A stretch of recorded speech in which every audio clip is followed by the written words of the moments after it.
Hello everyone, welcome to my channel. Hey Parda. In today's class, we are going to discuss about one important topic, that is programming. What is programming?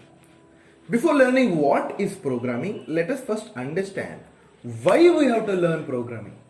In previous class, we have discussed about what is full stack development, and in that we have discussed front end, back end and database combined is your full stack. So in these three, first you have to learn back end, then go to front end, then database. Without doing back end, you cannot go to front end. You can build front end, but it will be very much difficult for you to link that back end, front end with back end. So always go with back end, front end, database. Follow this process. So coming to the point, in that first we have to learn back end. End of the day, we have to learn full stack to build one full stack application to solve one real world problem. Correct? So who is going to build that application for you? One computer has to build that. Correct?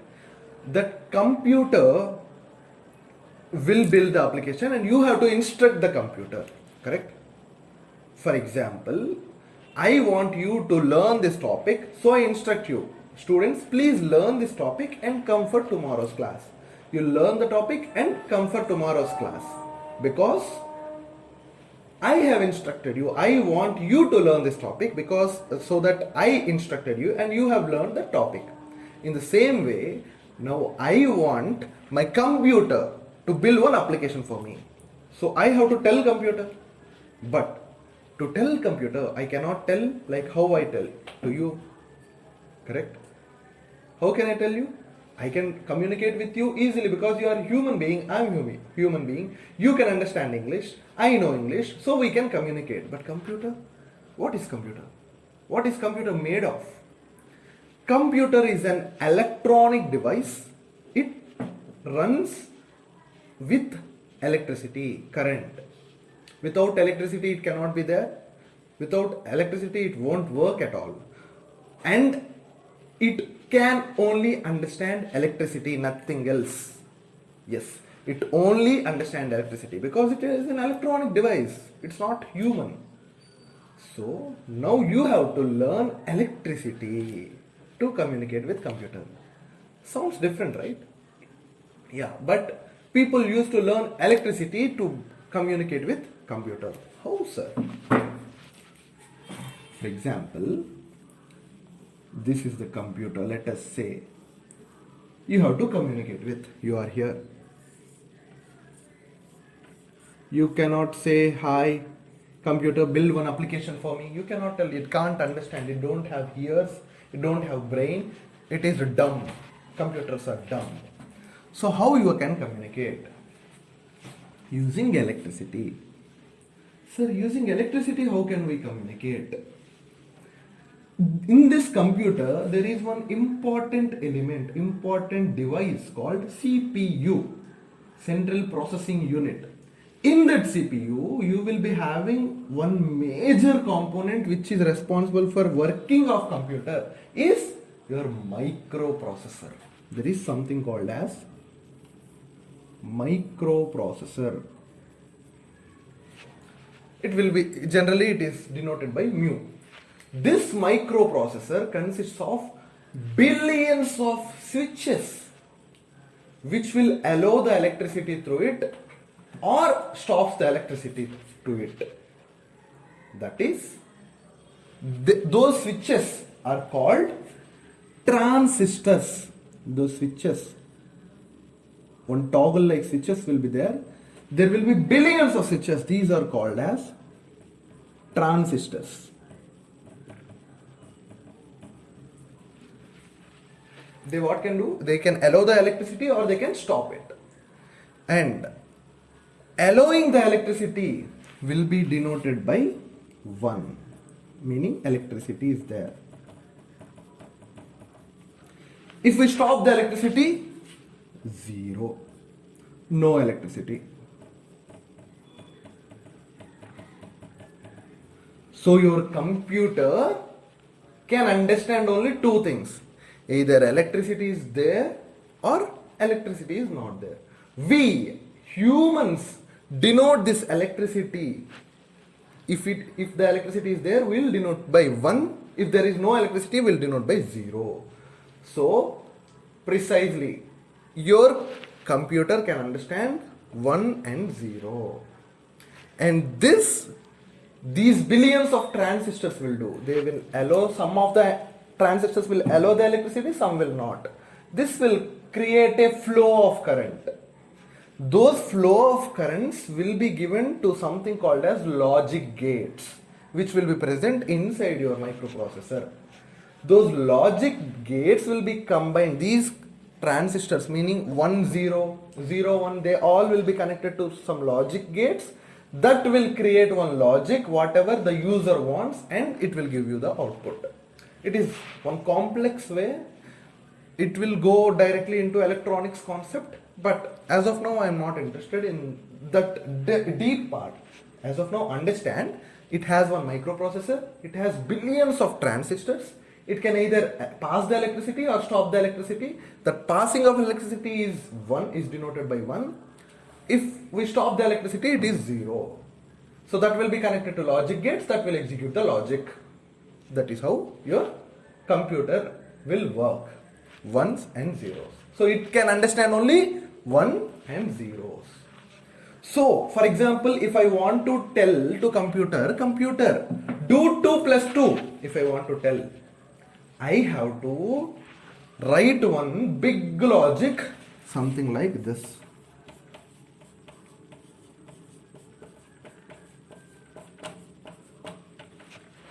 I don't know what it is, but I don't know these languages, but this something like this I have to remember, I have to write this and I have to give it to microprocessor. Your microprocessor, wherever there is 1, it will pass the electricity. Wherever it is 0, it will stop the electricity. So you have to learn this to communicate with computer. And this language is only called as machine level language. What it called? It is called, this language is only called as machine level language,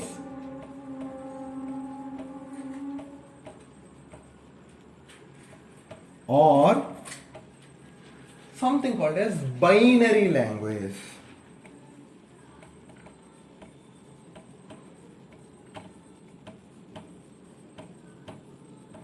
See, the names itself are telling. Machine level language, the language which can be understood by machine level language, or binary language. Bi meaning 2, 1 and 0. Binary is called 2. Binary meaning 2. So a language which has only 2 elements is called binary language. So this has two elements only. So it is binary language. It can be called as binary language or machine level language. So your computer can understand only machine level language or binary language. But for a human being to learn this, it is very complex. So people find this difficult, so they came up with one solution. Before telling that solution, I'll tell you one example so that you can only understand what the solution is. Let us say our Prime Minister visit to our native place. Maybe he has visited Hyderabad or Vizag. He has visited Vizag. He has to give one speech at Vizag. So what he will do? He has 2 options. He only knows Hindi, his mother tongue. And the people of Vizag only knows Telugu. So how he can communicate? If he communicate in Hindi, people of Vizag cannot understand. If he communicate in Telugu, first of all he has to learn Telugu. Overnight learning that language is difficult. Overnight making all the people learn Hindi is also difficult. Both are impossible tasks. So what he'll do? He'll keep one translator. What he'll do? He'll keep one translator. This translator knows 2 languages. The language spoken by the speaker, the Prime Minister, the language understood to the user, the audience. So this translator what he'll do, whatever the Prime Minister speaks, for example, if he speaks in Hindi, that he'll understand and he'll convert it into Telugu and he'll speak. That is how it is happening, right? So, in the same way, here, it is difficult for us to learn this language, binary language. So, machine cannot understand our language. So, people, scientists came up with one solution called translator. They created one translator between human and computer. That translator is only called as compiler. What it is called? Compiler. This compiler is literally a translator. We created one programming language in our language.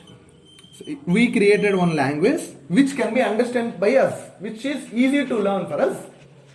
So, this language will give it to compiler. Compiler knows our language and this language. What this compiler do, you know? This compiler converts our language into machine level language.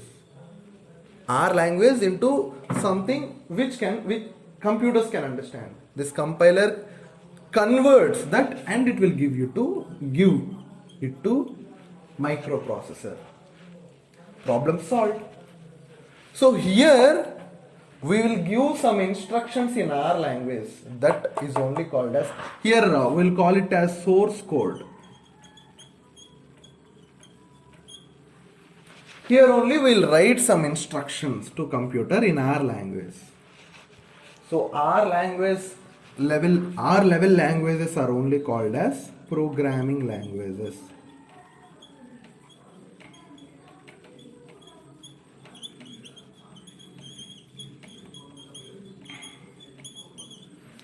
We'll give it in our language, we'll give it to compiler. Compiler will convert into machine level language and that will be given to microprocessor and it will be understood by the computer and computer will give us the response, whatever we want it to do. So this compiler, because of this translator or this compiler, we don't need to learn this language. We just simply tells computer do 2 plus 2. This compiler converts that into this 1 zeros, give it to microprocessor and it will execute the task for us. How easy it is. Now, here what we are doing? We are instructing the computer. Directly or indirectly we are instructing the computer. The instructions given by us to the computer is only called as programming instructions. The language used to give that instructions is only called as programming language. These programming languages are so many.